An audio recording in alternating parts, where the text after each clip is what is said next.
இன்றைக்கி நம்ம soya chunks follow பண்ண போகிறோம். பிகாஸ் லென்த் டே ஸ்டார்ட் ஆனதில் ஒன்லி வெஜ். ஸோ இது வந்து மெயின் நம்ம பிரியாணி மசாலாஸ் ஆஸ் யூஷுவல். அப்புறம் ஒரு முக்கியமான விஷயம்னா, நீங்கள் சோயா சங்க்ஸை வந்து ஹாட் வாட்டரில் ஒரு 10 to 15 மினிட்ஸ் சோக் பண்ணி எடுத்துகிட்டு அதை வந்து தயிர், மஞ்சாத்தூள், மிளகாத்தூள், உப்பு போட்டு கொஞ்சம் நேரம் மேரினேட் பண்ணணும். இது மேரினேட் பண்ணுற டைமே நம்ம இங்கே வந்து பாருங்கள் ஜீரக சம்பா அரிசி எடுத்திருக்கோம். ஸோ எங்கள் வீட்டில் ஜீரக சம்பானா எல்லாருக்குமே ரொம்ப பிடிக்கும். பாஸ்மதி ஹேட் பண்ண மாட்டோம், பட் இது எங்களுக்கு ரொம்ப பிடிக்கும். பிகாஸ் இட்ஸ் ஃப்ளேவர்ஃபுல் ப்ளஸ் சூப்பரான வாசனை.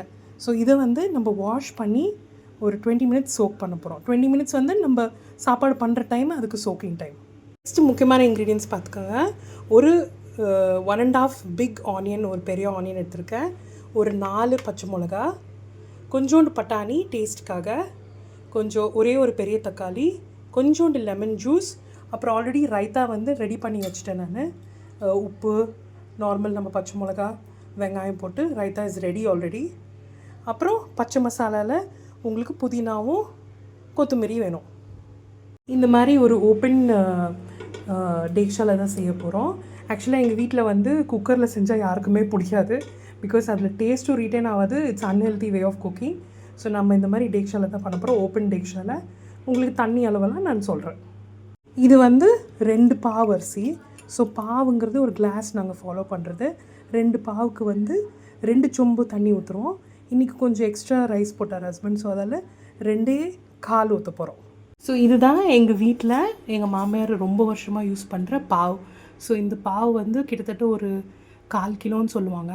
ஸோ இதுதான் பாவு. இதில் தான் இன்றைக்கி 2 ப்ளஸ் கொஞ்சோண்டு அரிசி போட்டிருக்கோம்.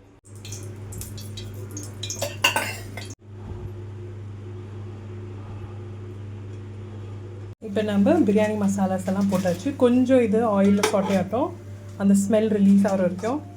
இப்போ நெக்ஸ்ட் நம்ம ஆனியனும் பச்சை மிளகா போட்டுட்டோம். இது நல்லா சாட்டே பண்ணணும் நம்ம, ட்ரான்ஸ்லூசன்ட் ஆகிற வரைக்கும். ஒரு மாதிரி ஒரு டிரான்ஸ்பரண்ட் கலர். இதுக்கு நம்ம ரொம்ப ப்ரௌன் பண்ண தேவையில்லை. இந்த ஸ்டேஜில் கொஞ்சம் இஞ்சி பூண்டு பேஸ்ட், இப்போது கழுவி வச்ச பட்டாணி, பழமான தக்காளி, கொஞ்சோண்டு சால்ட்டு குக் ஆகிறதுக்காக. சைடில் பாருங்கள், ஹஸ்பண்ட் வந்து சிக்கனை மேரினேட் பண்ணிட்டாரு ஃப்ரைக்காக. நடுவில் வந்து எனக்கு டிஸ்டர்ப் பண்ணிகிட்டே இருக்கேன். ஏதோ புதுசாக ட்ரை பண்ண போகிறேன். சிக்கன் என்ன இது? எங்களுக்கு நாங்கள் எதை பண்ணுறோம்ப்பா. ஆனால் நீ சாப்பிட்றப்படி இல்லையே. பரவாயில்ல. தக்காளியெல்லாம் நல்லா சாட்டே ஆயிடுச்சு.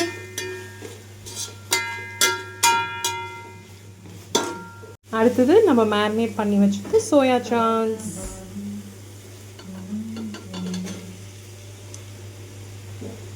சாட்டே ஆன அப்புறம் கொஞ்சம் லெமன் ஜூஸ், ½ லெமன். ஓகே பாருங்கள், நல்லா சாட்டே ஆகி போயிடுச்சு.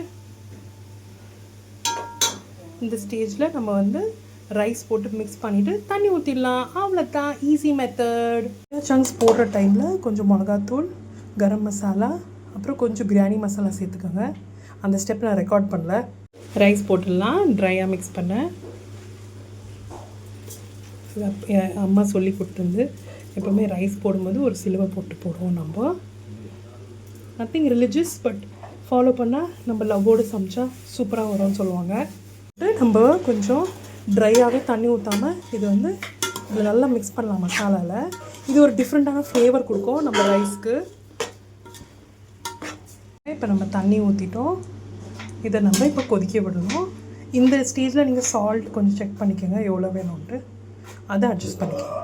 இப்போ நம்ம சோயா சங்க்ஸ் பலாவ் ஒரு பிரியாணின்னு கூட சொல்லலாம், ரெடி. வந்து கொஞ்சம் சர்வ் பண்ணி சாமிக்கிட்ட வைக்குவார். அந்த தட்டு மேலே வச்சு பண்ணுங்கள்.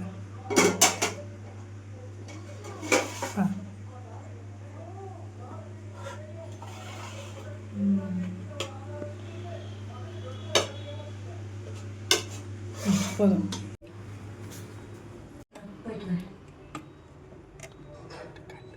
Need to have kutti chicken biryani?